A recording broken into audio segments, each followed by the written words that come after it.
Ya, assalamualaikum warahmatullahi wabarakatuh. Selamat pagi rekan-rekan. Saya Didi Mulato. Saya hari ini ingin berbagi pada Anda semua tentang begitu banyak isu-isu yang mengatakan bahwa asuransi syariah itu mengandung unsur riba. Buat Anda yang masih meragukan tentang bagaimana cara asuransi syariah itu bekerja, Bapak Ibu, mari kita hari ini berpikir tentang satu hal, Bapak Ibu, bahwa asuransi syariah adalah satu produk yang didesain oleh para ulama di Majelis Ulama Indonesia. Ya, para ulama tentunya adalah kumpulan dari banyak organisasi yang berkumpul menjadi satu di MUI, dan tentunya mereka adalah orang-orang terpilih yang merumuskan asuransi syariah dengan baik. Bapak Ibu, apakah asuransi syariah itu ada unsur riba? Kita lihat dulu bagaimana cara asuransi bekerja. Ya, buat Anda semua yang masih meragukan tentang asuransi syariah, mari kita lihat, Bapak Ibu. Bapak Ibu, dalam prinsip asuransi syariah adalah ketika Bapak Ibu membayar premi setiap bulan, maka uang premi itu akan dikumpulkan oleh perusahaan, Bapak Ibu. Ya, dalam asuransi terdapat dua komponen. Ada dua komponen. Komponen yang pertama adalah investasi, yang kedua adalah komponen asuransinya, Bapak Ibu. Kita lihat satu persatu, Bapak Ibu. Kita berbicara tentang komponen investasinya dulu. Apakah ada unsur riba dalam komponen investasi, Bapak Ibu? Ketika Bapak Ibu meletakkan uang dalam program asuransi syariah, maka uang Bapak Ibu akan dikelola oleh perusahaan sedemikian rupa di mana uang Bapak Ibu dikembangkan itu di perusahaan yang sesuai dengan kaidah-kaidah syariah. Sebagai gambaran, Bapak Ibu, hari ini tahun 2016, Bapak Ibu, kita melihat bagaimana perusahaan kami mengelola dana nasabah tahun 2015. Dana nasabah yang terkumpul sekian triliun, Bapak Ibu, tahun 2016 kemarin, tahun 2015 kemarin, itu uang yang terkumpul sekian triliun itu, Bapak Ibu, diletakkan di 5 perusahaan yang saya yakin Bapak Ibu cukup tahu, Bapak Ibu. Nomor 1 kami letakkan dana di Telkomsel, kemudian nomor 2 kita letakkan di Unilever, kemudian ada di Astra, kemudian ada di perusahaan gas, Bapak Ibu, dan kemudian perusahaan semen, Bapak Ibu. Jadi boleh dibilang uang Bapak Ibu yang diserahkan kepada kami sebagai agen asuransi, kemudian kami serahkan ke perusahaan, Bapak Ibu. Nah, perusahaan itu akan meletakkan dana Bapak Ibu kepada 5 perusahaan tadi. Ya, nomor 1 Telkomsel digunakan untuk membiayain bagaimana pertumbuhan Telkomsel di seluruh Indonesia, untuk membiayain telekomunikasi yang Bapak Ibu gunakan selama ini. Kemudian juga dana itu digunakan untuk membuat pabrik semen, kemudian digunakan juga oleh Unilever untuk membuat produk-produk Unilever yang hari ini memenuhi rumah Anda. Kemudian oleh Astra digunakan untuk membuat mobil, perkebunan dan sebagainya, dan kemudian PT Gas yang digunakan untuk, mohon maaf Bapak Ibu, gas yang ada di rumah Anda itu dari gas negara, Bapak Ibu. Artinya Bapak Ibu, uang Bapak Ibu oleh perusahaan diletakkan di perusahaan-perusahaan yang saya sebutkan tadi. Ketika perusahaan-perusahaan yang saya sebutkan tadi itu kemudian mendapatkan keuntungan, kemudian keuntungan itu diberikan kepada perusahaan kami dan kemudian kami membagikan kepada Anda. Bukankah konsep itu boleh disebut sebagai konsep bagi hasil, Bapak Ibu? Mari kita lihat, Bapak Ibu. Kalau Anda mau lihat bahwa di sini ada unsur riba, riba di sebelah mana? Bapak Ibu taruh uang di perusahaan kami itu taruh di perusahaan yang saya sebutkan tadi, kemudian perusahaan-perusahaan tadi mendapatkan keuntungan yang cukup bagus sehingga harga saham mereka menjadi bagus. Kemudian keuntungan itulah yang akan mengembalikan return atau hasil kepada perusahaan kami, dan perusahaan kami akan mengembalikan kepada Bapak Ibu semua sebagai pemilik uang itu. Bapak Ibu, dari sini di mana unsur ribanya? Bukankah sama dengan ketika Bapak Ibu sekarang punya satu perusahaan, mungkin toko, butuh modal 100 juta, saya titip uang 100 juta kepada Bapak Ibu semua, kemudian ketika Bapak Ibu mendapatkan keuntungan, keuntungan itu yang dikembalikan kepada kami. Nah, apakah itu tidak disebut sebagai bagi hasil, Bapak Ibu? Yang namanya bagi hasil, saya rasa Anda setuju bahwa dimanapun di muka bumi ini bagi hasil itu sesuai dengan kaidah syariah. Di sini dulu. Jadi kalau Anda bilang bahwa asuransi syariah itu ada unsur riba, saya bingung.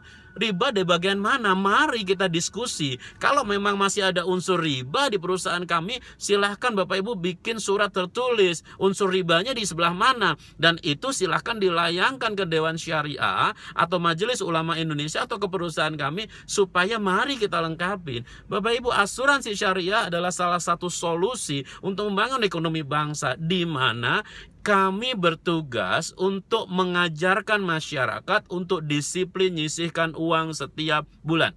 Bapak Ibu, bukankah Anda sudah lihat sekarang orang-orang yang tua, orang-orang umur 60 tahun, 70 tahun, mereka masih kerja keras.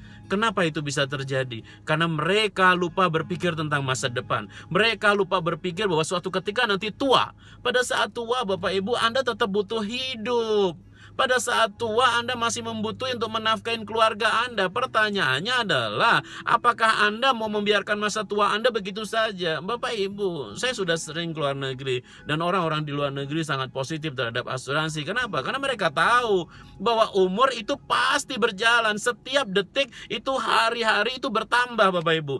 Setiap waktu membuat kita semakin tua, semakin tua, semakin tua. Dan ketika Anda semakin tua, maka Anda akan kehilangan kekuatan untuk bekerja seperti dulu ketika Anda masih muda. Pertanyaannya, ketika Anda sudah tua, apa yang akan terjadi pada Anda? Anda punya uang yang cukup untuk masa depan Anda, atau Anda maaf ya, Anda akan menghabiskan masa tua Anda dengan terus bekerja keras. Bapak Ibu, hari ini yuk belajar dari kesalahan orang lain. Lihat di luar sana di sekitar Anda. Anda keluar ke jalan raya, Bapak Ibu, dan hari ini saya yakin Anda masih menemukan orang-orang umur 60 ke atas masih kerja keras. Maaf, ketika itu tidak Anda persiapkan dengan baik, maka itu bisa terjadi pada Anda juga. Oke, itu dari unsur investasinya, Bapak Ibu. Kalau Anda boleh, orang bilang bahwa wah, riba yang betul itu adalah kalau Anda hutang kemudian Anda diberikan bunga. Nah, bunga itu riba, Bapak Ibu. Ketika Anda taruh uang kemudian orang ngomong, oke Bu, setahun saya kasih 12%, setahun saya kasih 10%, setahun saya kasih 7%. Nah, itu riba. Kenapa? Riba karena diperjanjikan di depan. Tapi kalau diomong di belakang, nggak ada unsur riba, Bapak Ibu. Saya taruh uang di tempat Anda pakai usaha untuk bikin warung makan, kemudian setahun dapat keuntungan, Anda bagi keuntungan, itu boleh. Itu halal. Itu sama dengan perdagangan, Bapak Ibu.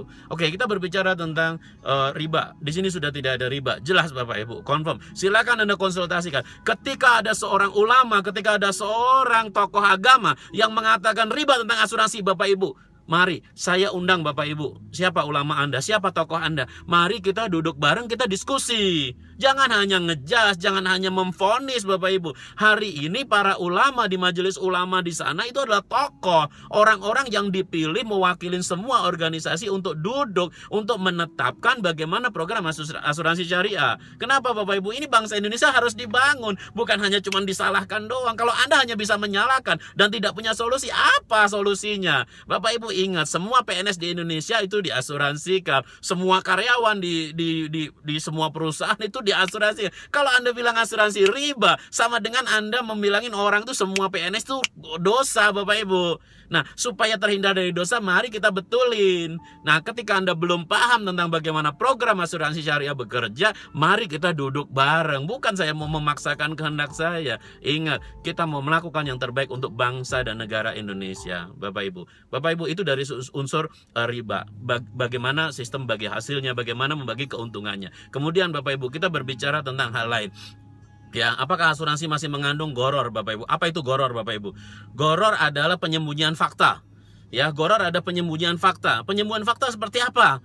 Ya, ketika saya menjual sesuatu kemudian tidak disampaikan dengan baik di awal, nah itu gharar, Bapak Ibu. Ketika Anda jualan tanah, ternyata tanah itu sengketa, tanah itu sedang dalam masalah, kemudian Anda jual, ini tanah baik-baik saja. Begitu orang beli, kemudian orang itu dituntut dan sebagainya. Itu gharar, Bapak Ibu. Anda jualan mobil Anda pernah kecemplung sungai, Anda bilang ini mobil terawat baik-baik saja, tidak ada masalah, tapi Anda bilang itu baik-baik saja, padahal itu pernah kecemplung sungai atau pernah kerendam banjir, itu sampai tenggelam. Maka itu gharar, Bapak Ibu. Gharar adalah penyembunyian fakta. Nah, Bapak Ibu, sekarang berbicara tentang asuransi. Apakah asuransi syariah itu ada unsur gharar? Kita lihat dulu, Bapak Ibu. Asuransi syariah itu prinsipnya adalah bagaimana kita gotong royong. ya, sehingga di sini juga terbebas dengan program yang sesuatu yang namanya maisir, Bapak Ibu. Maisir adalah untung-untungan atau judi. Bapak Ibu, kalau sekarang saya bilang Bapak Ibu ya, sekarang saya bilang, misalkan Bapak Ibu nyumbang orang sakit, orang lagi sakit di rumah sakit, terus kemudian Anda nyumbang dia, boleh nggak Bapak Ibu? Saya yakin Anda bilang boleh Bapak Ibu. Kemudian ada orang meninggal dunia, Anda ngelayat. Pada saat Anda ngelayat, maaf Bapak Ibu, Anda kan nyumbang, Bapak Ibu, boleh nggak seperti itu? Boleh Bapak Ibu. Apakah ada unsur untung-untungan di situ? Bapak Ibu, ketika Anda nyumbang orang lain sakit, apakah kemudian Bapak Ibu ketika Anda sakit tadi, apakah terus kemudian mohon maaf nih Bapak Ibu, Anda mengharapkan wah nanti supaya aku kalau sakit berarti aku dapat juga gitu? Enggak Bapak Ibu, niatnya adalah tolong menolong, niatnya adalah membantu Bapak Ibu. Nah, karena selama ini yang membantu Anda itu hanya orang 10-20 orang satu kantor atau satu kampung, maka terkumpul uang hanya mungkin 1 juta 2 juta Bapak Ibu. Nah, dengan ngikutin program asuransi syariah Bapak Ibu, peserta itu sepakat untuk setiap bulan membayar iuran, ya. Iuran itu dalam bentuk hibah. Peserta A menghibahkan uang, peserta B menghibahkan uang, peserta C, peserta D, peserta E, seluruh Indonesia menghibahkan uang. Nih, masuk ke dalam satu rekening yang namanya pool of tabaru. Ketika Bapak Ibu terkumpul dana sekian miliar, terus kemudian sepakat nih peserta, itu ada dalam akad. Ketika semua peserta berakad bahwa yuk tiap bulan kita kumpul duit, dikumpulkan di rekening yang namanya pool of tabaru. Ketika pool tabaru ini Bapak Ibu nanti udah ada dana, ketika ada yang sakit kita sepakat kita biayain dari sini, ketika ada yang meninggal kita biayain dari sini, kena serangan jantung kita biayain dari sini, ada yang kecelakaan kita biayain dari sini. Nah, ketika di sini nanti ada dana sisa, ya, ada dana sisa, maka dana sisa ini yang akan dikembalikan lagi kepada peserta. Kenapa? Karena ini dana milik peserta. Nah, perusahaan sebagai pengelola hanya berhak dari sebagian, ya, yang namanya juga mengelola Bapak Ibu. Sama seperti Anda arisan, ya, arisan itu ada siapa yang koordinatornya. Koordinator itu juga berhak, dia dapat arisan yang pertama kali misalkan, atau berhak mendapatkan sekian persen dari apa yang didapat peserta arisan. Selama itu disepakatin sah-sah saja, tidak ada masalah Bapak Ibu. Nah, dengan mengikuti program asuransi syariah, maka Anda sepakat untuk menghibahkan sejumlah dana setiap bulan. Ya, setiap bulan Anda store untuk apa? Untuk membiayain orang yang kena stroke di Aceh, untuk membiayain orang yang kecelakaan di Maluku, untuk membiayain orang yang kena serangan jantung di Makassar, untuk membiayain orang yang kemarin meninggal dunia di Manado sana, kemudian membuat orang yang mohon maaf sekarang sedang dirawat di ICU di Surabaya sana Bapak Ibu. Mereka ini diambilkan dananya dari pool of tabaru tadi. Ketika dana di pool of tabaru ini sisa, maka sisa inilah yang akan dikembalikan lagi kepada Bapak Ibu semua sebagai pemegang polis, ya, atau pemilik asuransi syariah di program ini Bapak Ibu. Dari sini dulu Bapak Ibu, kalau ada orang bilang bahwa di sini ada unsur perjudian, judi di mananya? Niatnya nolong. Ketika sama seperti Anda itu ngelayat, di kampung Anda ada orang meninggal, Anda ngelayat. Pada saat Anda ngelayat, niat Anda nolong. Orang mau tidak mau urusan dia, gitu kan. Ya, artinya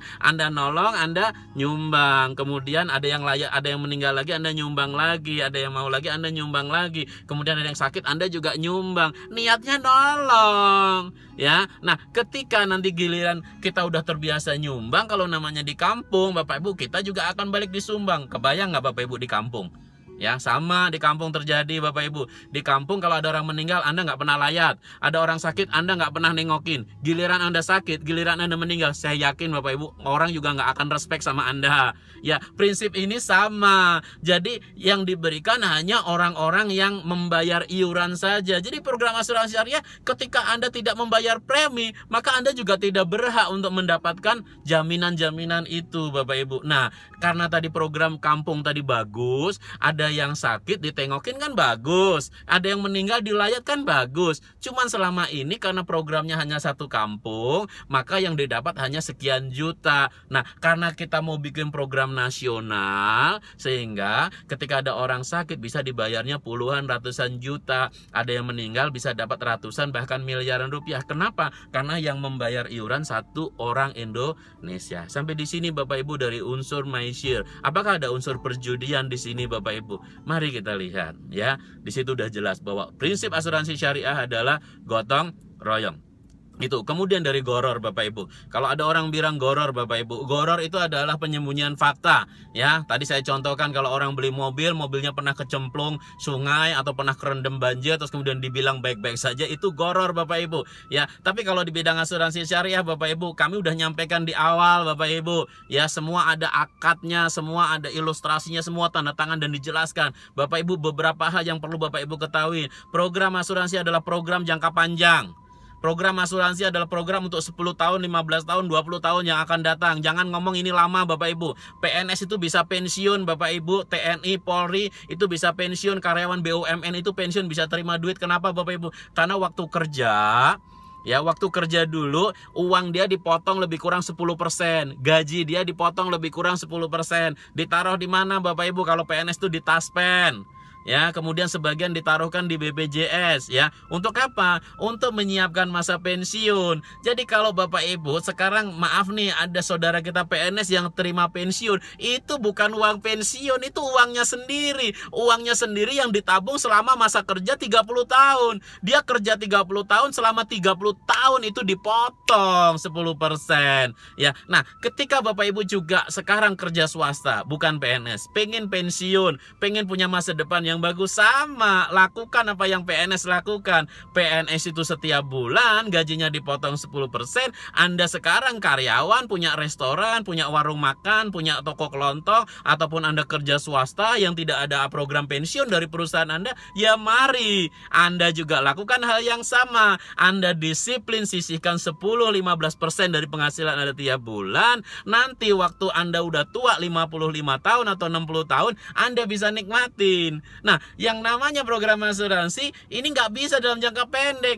Jadi kalau ada orang bilang aku udah ikut 7 tahun, kemudian aku ambil duitnya, saya rugi, ya jelas. Program asuransi adalah jangka panjang Bapak Ibu. Nama jangka panjang, kalau jangka pendek jangan diutak-atik dulu ya. Bapak Ibu, kalau Anda sedang dalam kesulitan keuangan, Anda ngomong aja. Nanti kita banyak solusi Bapak Ibu. Program asuransi syariah itu memberikan solusi untuk cuti premi. Cuti premi itu boleh tidak membayar premi sekian bulan Bapak Ibu, Anda tetap dijamin. Kemudian Anda bisa diturunkan juga polisnya. Kalau preminya per bulan mungkin agak memberatkan, turunkan dulu Bapak Ibu. Supaya apa? Anda tetap berlanjut, nanti bisa lanjut lagi dan seterusnya. Yang penting komunikasi dengan baik dengan kita Bapak Ibu. Jangan beranggapan sendiri, jangan tanya pada orang yang nggak tahu asuransi. Anda nanya, maaf nih, Anda pengen kaya, Anda nanya sama orang, maaf nih, orang yang tidak kaya Bapak Ibu, ya Anda yang bodoh. Kalau Anda pengen hebat, kumpul sama orang hebat. Anda pengen maju, kumpul sama orang maju. Anda pengen kehidupan yang terbaik, kumpullah sama orang-orang yang memikirkan kehidupan yang terbaik. Asuransi adalah satu program di mana kami mengajak Bapak Ibu semua disiplin untuk nyisihkan uang tiap bulan. Kalau orang berbondong-bondong pengen jadi PNS, cuman pengen dapetin pensiun Bapak Ibu, hari ini ada banyak sekali orang yang tidak punya kesempatan jadi PNS. Bagaimana dia bisa punya pensiun? Sama Bapak Ibu, Anda disiplin sisihkan uang tiap bulan. Ya, Anda paksa diri Anda untuk nyisihkan 10-15% dari penghasilan Anda, dan jangan diotak-atik sebelum pensiun Anda. Begitu pensiun, Anda akan memiliki sejumlah dana. Gimana kalau 5 tahun, 7 tahun kok uang saya habis? Ntar dulu. Disitulah yang kami hindari yang namanya goror Bapak Ibu. Ya, kita tidak nutup-nutupin. Ada biaya yang dibebankan gede di awal. Ya, ada biaya-biaya administrasi, biaya akuisisi, biaya asuransi yang dibebankan gede di tahun pertama, kedua Bapak Ibu. Jadi boleh dibilang kalau Bapak Ibu baru ikut program asuransi, baru setahun 2 tahun, kemudian Bapak Ibu berhenti, saya kasih tahu uangnya habis. Ya, kok bisa habis? Iya Bapak Ibu. Kenapa? Karena resiko yang ditanggung perusahaan cukup gede. Bapak Ibu anggap aja baru bayar premi sebulan terus kemudian meninggal dunia Bapak Ibu. Ya tetap Bapak Ibu berhak mendapatkan santunan sekian ratus juta bahkan sekian miliar. Kemarin Bapak Ibu salah satu nasabah kita baru bayar premi 1 bulan. Dia meninggal dunia Bapak Ibu. Terima kok santunan ratusan juta Bapak Ibu. Bapak Ibu kemarin salah satu nasabah kita baru 2 bulan bayar polis, kemudian kecelakaan dia patah tulang harus operasi Bapak Ibu. Operasi habis 20 juta Bapak Ibu, ya ditanggung Bapak Ibu. Padahal bayar premi cuma 500.000 Bapak Ibu. Operasi habis 20-an juta ditanggung. Kenapa? Ya tadi prinsip gotong royong tadi. Sehingga perusahaan asuransi menanggung resiko yang cukup besar di tahun-tahun pertama. Jadi kalau Bapak Ibu baru setahun 2 tahun, kemudian Bapak Ibu berhenti, Bapak Ibu tak jamin rugi. Dan itu udah dijelaskan Bapak Ibu. Jadi kalau ada orang bilang, wah jangan ikut asuransi, uang kamu bukannya bertambah malah habis. Saya kasih tahu Bapak Ibu, kalau baru setahun, 2 tahun, 7 tahun Anda berhenti ikut asuransi, saya jamin rugi titik. Jadi nggak usah ikut sekalian Bapak Ibu. Kalau Anda ikut asuransi, Anda harus paham bahwa ini adalah program jangka panjang. Kalau Anda pengen tidak rugi Bapak Ibu, Anda nabung di bank.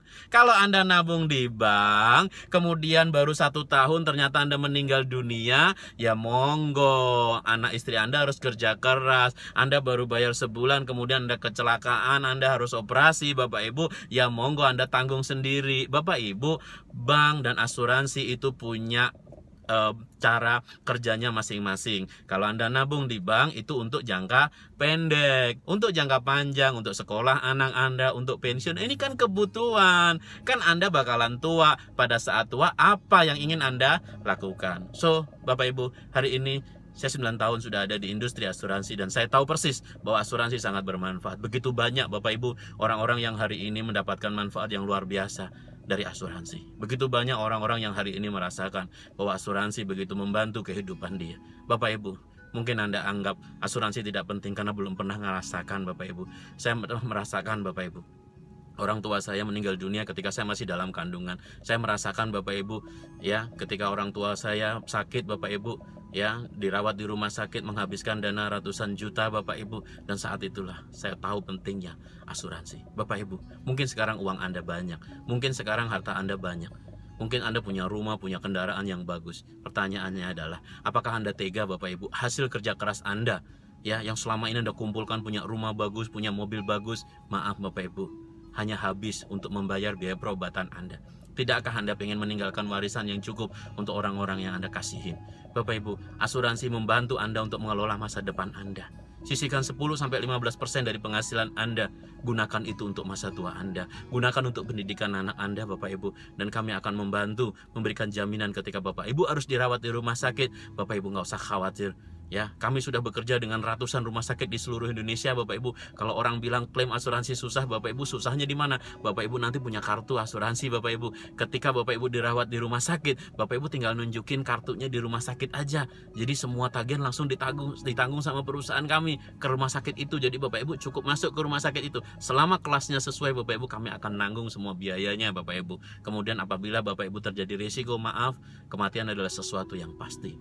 Ketika Bapak Ibu meninggal dunia Bapak Ibu, kita mau pastikan bahwa kematian Anda masih meninggalkan kenangan indah buat keluarga yang Anda cintai. Kalau hari ini saya punya asuransi lebih kurang 10 miliar, kalau saya meninggal dunia, istri saya, anak saya terima santunan 10 miliar, Bapak Ibu, bukan karena saya pengen mati, tapi karena saya pengen memberikan kehidupan yang terbaik.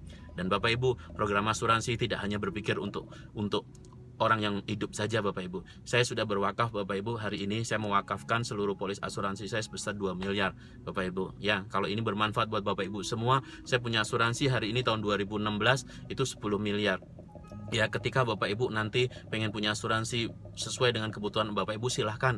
Dan saya setiap tahun selalu menaikkan pertanggungan saya, asuransi saya Bapak Ibu. Hari ini 2016 saya punya asuransi 10 miliar. 10 miliar itu saya sudah niatkan Bapak Ibu. Yang 2 miliar itu saya ini Bapak Ibu, saya sudah niatkan. Nanti saya sudah bikin wasiat Bapak Ibu, itu untuk bangun masjid. Ya, saya sudah minta kepada keluarga saya, kalau saya meninggal dunia kapanpun, tolong bangunkan masjid. Ya, dan insya Allah Bapak Ibu itu akan menjadi amal jariah buat kita semua Bapak Ibu. So buat Bapak Ibu semua, asuransi bukan hanya berbicara tentang ketika Anda meninggal dunia bagaimana nasib orang yang hidup, tapi nasib Anda juga Bapak Ibu. Kalau hari ini Bapak Ibu Anda meninggal dunia, Anda nggak ninggalin warisan apa-apa, gimana anak istri Anda pengen bikinkan masjid buat Anda? Kalau hari ini Anda punya warisan sekian miliar Bapak Ibu, ketika Anda meninggal dunia Bapak Ibu, Anda bisa mengamanahkan untuk membuat masjid atau membuat sekolahan atau apapun, dan sisanya bisa digunakan untuk hidup orang-orang yang Anda cintai. So Bapak Ibu, mari Bapak Ibu, bagi Anda yang masih merasa ragu tentang asuransi, Anda boleh menghubungin saya atau menghubungin orang yang membagikan video ini ya. Mari kita diskusi Bapak Ibu. Hari ini asuransi itu adalah sudah mendapatkan legalitas dari Majelis Ulama Indonesia. Jadi kalau ada orang masih bilang asuransi itu tidak baik, Bapak Ibu, mari kita duduk ya untuk kita diskusi, bukan hanya menyalahkan. Bangsa Indonesia ini udah terlanjur ketinggalan terlalu jauh dari negara lain Bapak Ibu. So semua orang di Arab Saudi sana punya asuransi Bapak Ibu. Semua orang naik haji itu diasuransikan Bapak Ibu. Jadi kalau ada orang bilang asuransi haram, berarti menganggap semua jemaah haji itu haram Bapak Ibu ya. Kenapa semua jemaah haji itu diasuransikan? So pasti bermanfaat. Yuk lihat orang-orang yang Anda cintai Bapak Ibu, sisihkan 10-15% dari penghasilan Anda, segera hubungin saya atau orang-orang yang membagikan video ini Bapak Ibu, dan pastikan masa depan Anda jauh lebih baik. Pasti bermanfaat. Didik Mulato. Assalamualaikum warahmatullahi wabarakatuh.